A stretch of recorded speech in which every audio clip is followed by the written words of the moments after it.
Open the Settings app by pressing the Windows logo key plus I on the keyboard, then click on Apps.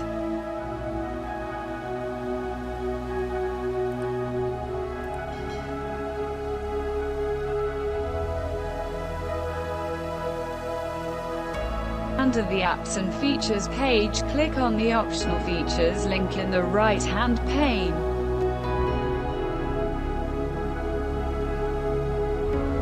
You can quickly locate the Notepad app using search.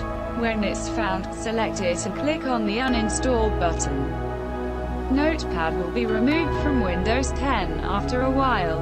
When you open Notepad using the Run command box, you'll get the following error message.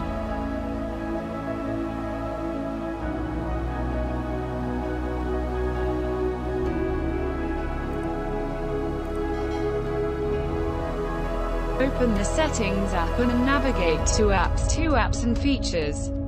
On the right side, click on the Optional Features link. Click on the Add a Feature button.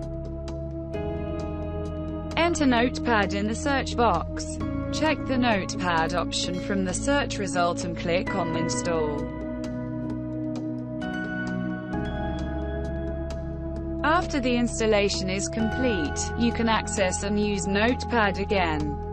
Additionally, you can also download and install Notepad from Windows Store.